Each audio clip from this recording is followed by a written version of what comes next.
Hey, welcome back to the Truth Be Told podcast. What's up, y'all? I am absolutely excited that y'all are here. If this is your first time, my name is Alexis Howell. Also go by Lexi. So yeah, I'm super excited for our conversation today. If you've been rocking with me for a while, you know that there are always fun conversations that we get to have, but also biblical conversations that we get to be a part of together. So really excited to jump into that yet again on today's episode.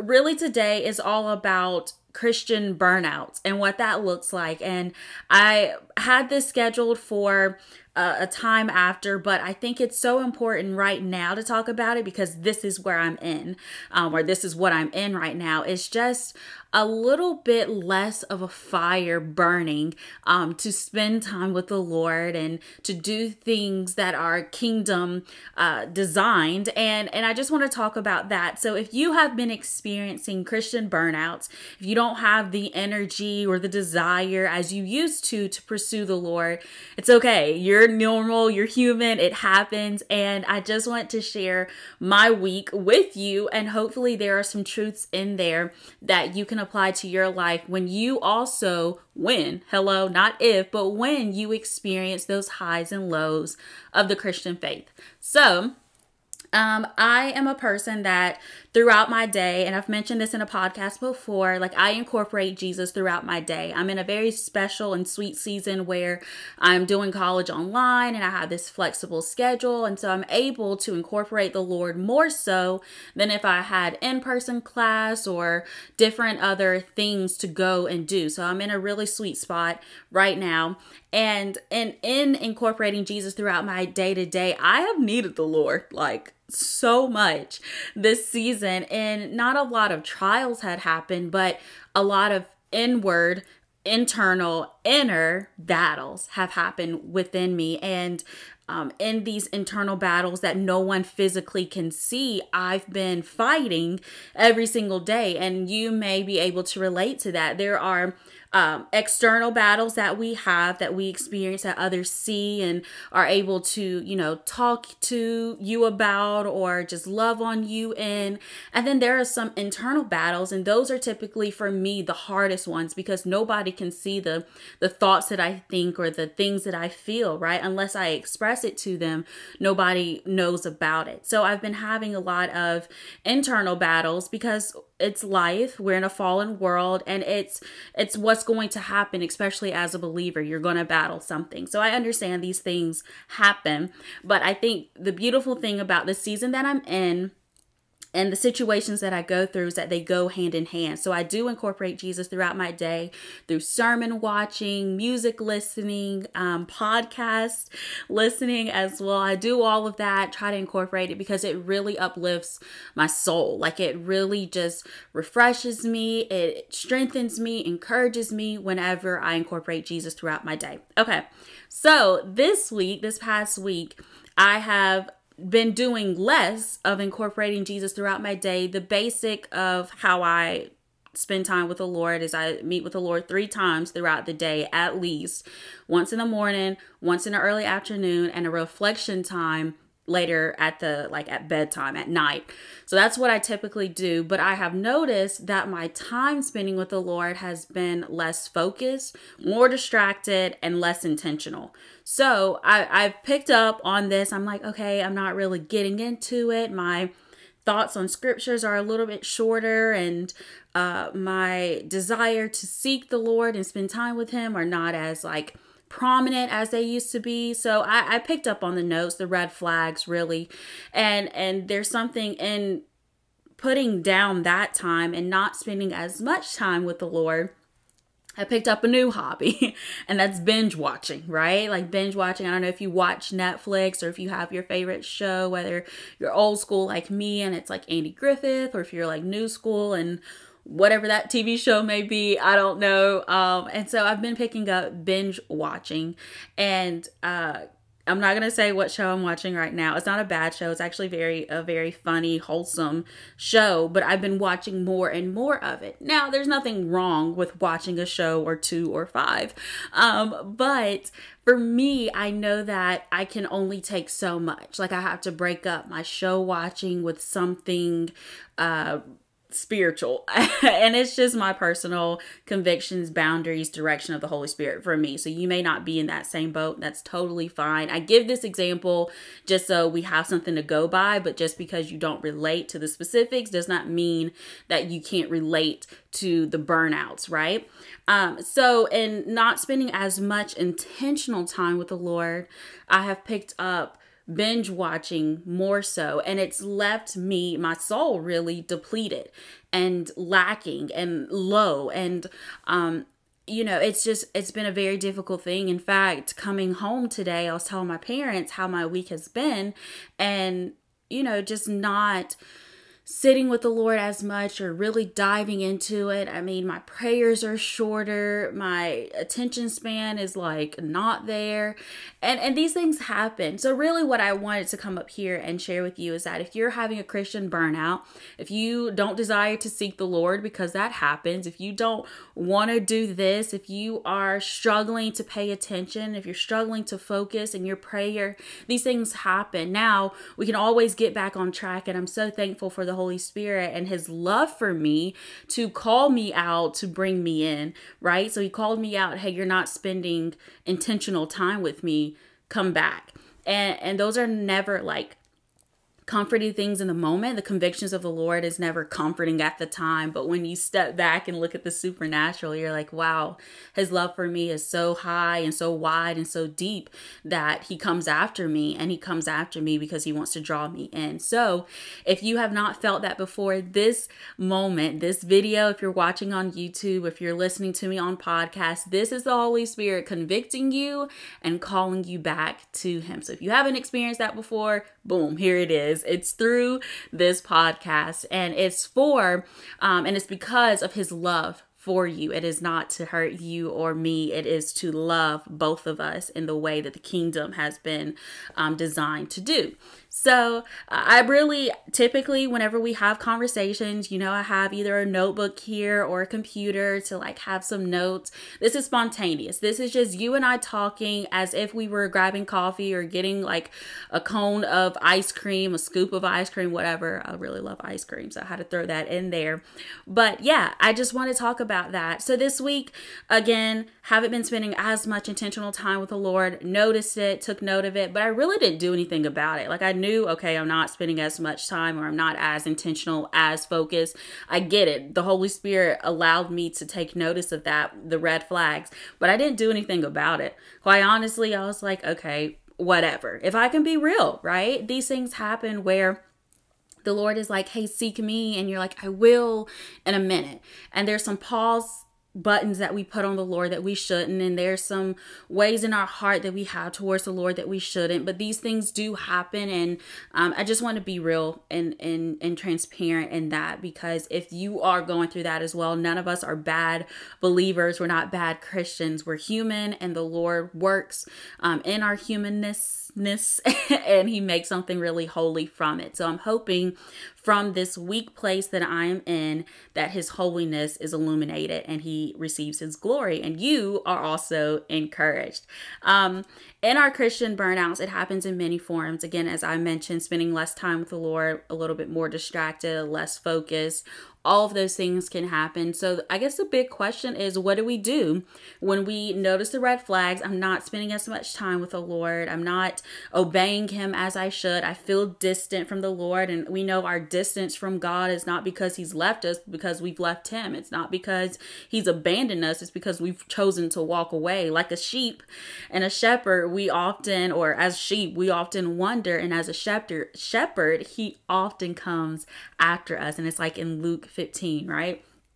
which is such a beautiful passage of the shepherd leaving the 99 to go after the one that has wandered away, and the prodigal son, and the father just running toward his son as his son is coming to him. Just these amazing stories are something that we take in, because sometimes we wander away from the Lord, and never intentionally, but little by little, next thing you know, you feel this distance from him, and it's because we've walked away from him. So what do we do when we've walked away from the Father? What do we do when we feel the distance?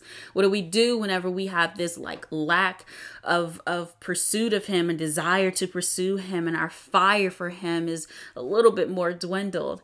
I think, and this is something that I did, and I believe this is very helpful for me and even for you, is to go to the Lord and be honest, saying, hey, God, whenever you told me to do this and I said no, I did it because I didn't want to. And whenever I haven't been spending time with you as much, and I've been watching more of this, and I've been doing more of that, and I've been listening to more of this instead of being with you. And that's just the truth. And then once you confess really what you have been lacking in and what you've been replacing it with, the next thing is to ask for forgiveness from the Lord and saying, hey, God, I need your forgiveness.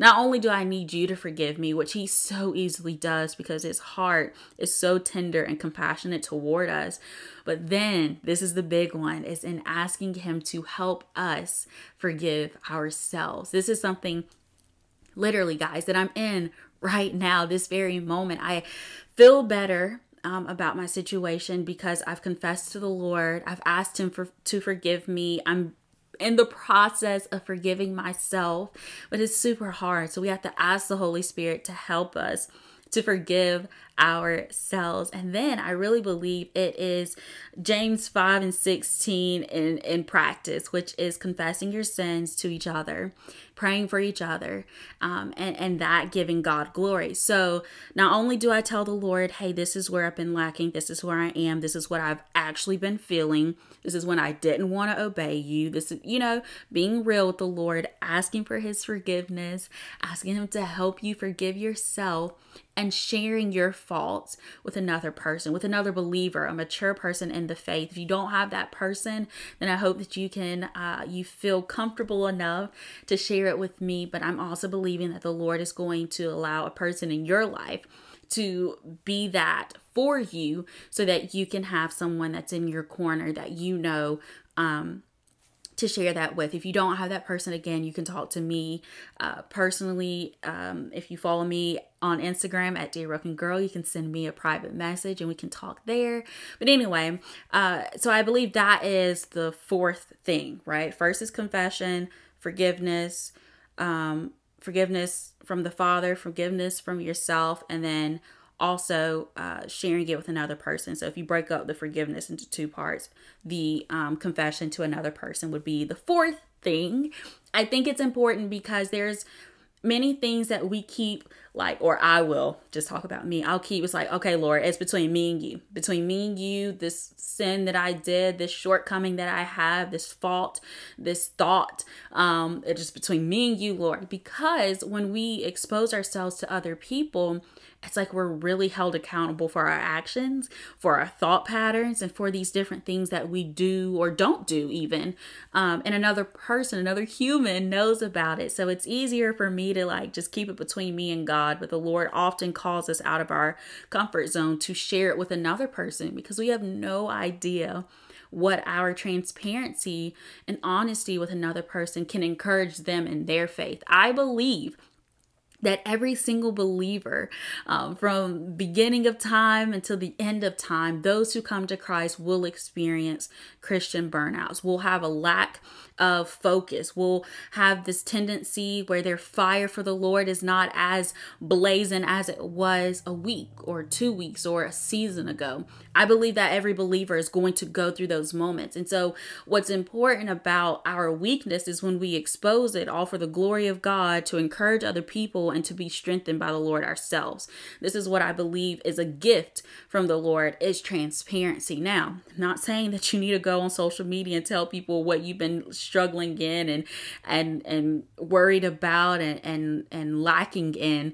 I think there's a time and a place, and there is the discernment of the Holy Spirit on how you go about sharing these things. I really believe it's with another close friend or family member or a mature believer in the faith, of saying, this is what I've done, this is what I haven't done, this is where I am, and I'm just sharing. I'm putting to practice God's word, which is James 5:16, of confessing, praying with each other, and just believing that the Lord is going to make what is ugly, what is broken, whole and beautiful.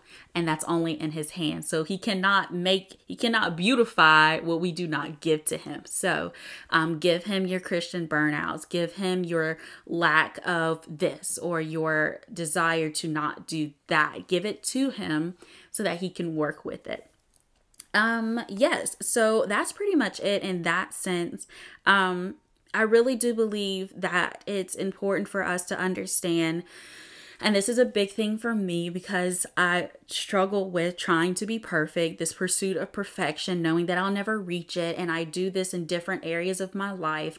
One of those things is my Christian faith, where it's like, I struggled again. I sinned again. I did that thing again. I broke that boundary again. I picked up that habit another time.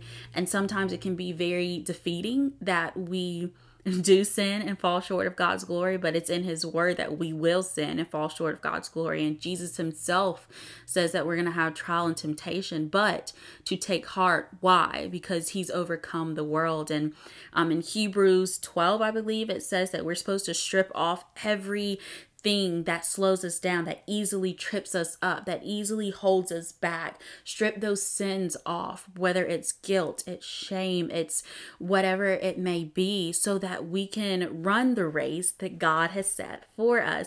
But how do we run the race well? How do we run the race of our life, of our Christian faith, of the time we've been given well? Well, in Hebrews 12, it talks about by fixing our focus on the Lord, by fixing our eyes on Jesus. So in order for you to thrive in the life that you've been given, to overcome that sin that keeps overwhelming you, to step out of this lack of fire and begin to regain that fuel and this passion for the Lord, it is by fixing your eyes on Jesus. So if you're in the same situation as I am, you're not reading as much, you're not spending as much intentional time with the Lord, you're not listening to, you haven't listened to any Christian music, or you haven't listened to a sermon, or whatever your thing may be intentional. You and I both, I'm talking to myself here, we have to be intentional to do that more, to press into the Lord more. I believe that Christian burnouts are not just of the enemy. I don't believe it's just it's a demonic thing. I believe it's a development process. As far as the Lord wants to develop us, he wants to grow us, he wants us to be better. But in order to grow, develop, and be better, we have to go through different battles. And Christian burnouts is just one of those things that we will experience as a believer. But how we pursue those times matter. So notice the red flags. Go to the Lord in confession.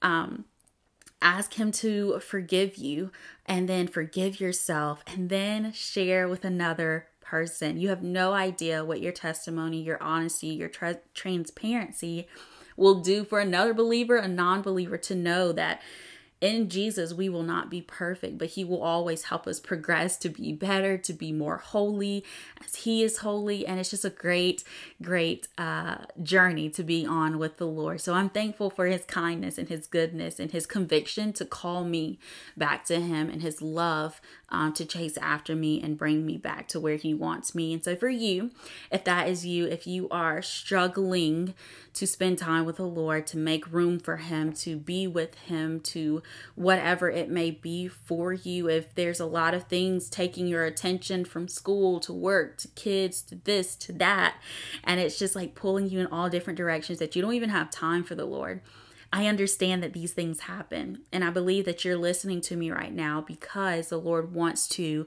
bring you back, to call you back, to challenge you to push in more. On your way to take kids to school, you're listening to worship music. On your way back from work, you are listening to a podcast that glorifies Him. Like, these things, we just have to lean in more. It's challenging. It ain't easy. Let me tell you, it ain't easy, but it's worth it whenever we do it to grow more into the Lord. So I mentioned in the last thing that whenever we share with another person, it holds us accountable.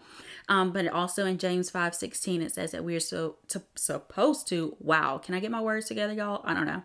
We are supposed to pray for each other that we may not be in that sin again or just be free. Anyway, I want to take that moment today and just pray over you and I that we would grow from this, that we would be refueled by the Lord, that we would be transparent with other people, and that God would be glorified. So let's pray together, y'all.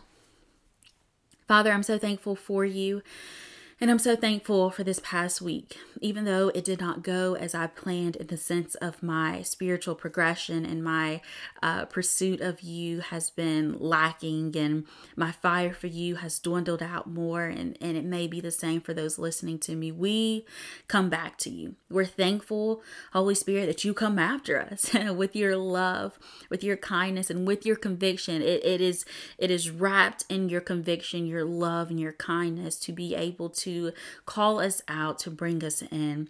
We are thankful for you. We're so thankful that you care enough about us to chase after us, to bring us back to you, to love on us in the ways that you do. We ask, Lord, that you would forgive us for our lack of spending time with you, or the struggles that we've had and not making room for you. We ask you to forgive us. And we also ask you, Lord, to help us to forgive ourselves. May we be free from the guilt, from the shame, from the sorrow of our sin and shortcoming, Lord. And may we be reminded that you are a God of forgiveness. You're a God of goodness. You're a God who, when we ask for forgiveness, you do. And just uplift the weight, the burden, and the guilt, and replace it with your peace, your direction, your guidance, and your love, Lord. We also pray that you would give us the strength to go and to share our shortcomings with another mature believer in the faith, that you would open their hearts to receive what we have to share, that you would give them the wisdom to speak anything that you want to say through them to our hearts, and that we would understand that James 5:16 is in the Bible for a reason, and your goodness is written all over it. We feel your presence when we read that scripture, and though it's not comfortable to do it, it's a very uncomfortable situation. It's not easy, but we know that you are glorified. We know that we are better because of it. And we know that other people can possibly be encouraged by our testimony of struggle, of triumph, of you. We love you, Jesus, and we just pray that you would draw us back to you. Where we've wandered, we come back. We ask that you would anoint us, that you would prepare us, that you would use us, that you would be glorified in us. We are your sons and daughters. And it's in Jesus' name I pray. Amen. Amen, y'all. I'm so excited. I know this has been all over the place. I didn't have any notes, but I really just wanted to talk from the heart, wanted to talk from my past week. And so now there's a challenge for both of us to pursue the Lord more. It's not going to be easy, but you can do it. Please be sure to follow me on Instagram at Dear Broken Girl. If you have any questions, let me know in the comments below or DM me there on Instagram. But I'm so excited for how you're going to grow from this. Please understand that you are not a bad believer. You're not a bad Christian. You are a person that is growing in the Lord. So I'm so excited to see what the Lord is going to do in your life and how he's going to grow and develop you and use your story for his glory. You're awesome. I love you. And I'll see you guys in the next episode. Bye.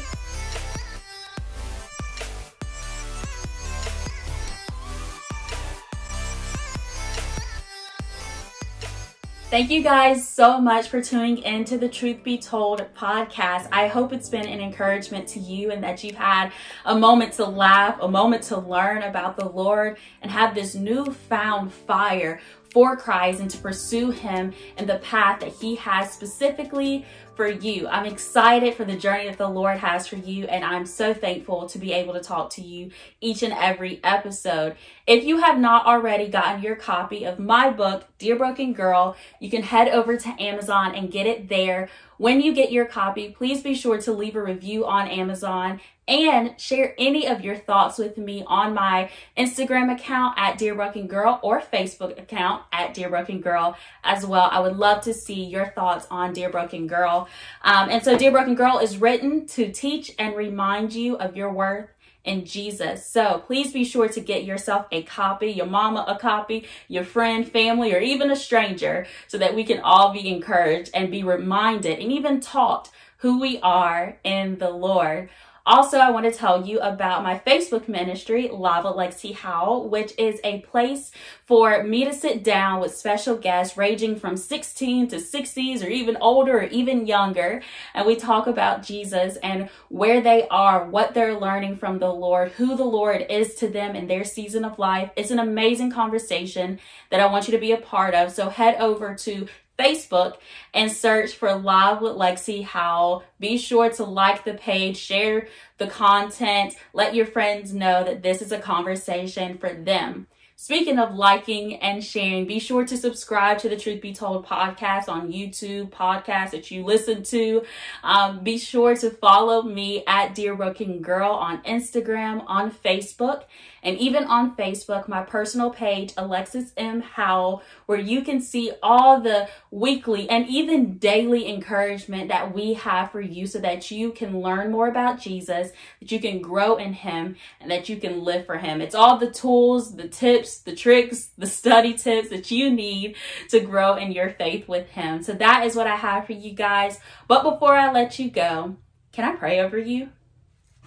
Father, I am so thankful for your son and daughter that's listening to my voice right now. I pray that you would bless them, that you would give them peace, that you would have your favor over their life, that you would use them for your glory, that every pain that they have experienced, would you use it for the purpose to which you have called them to.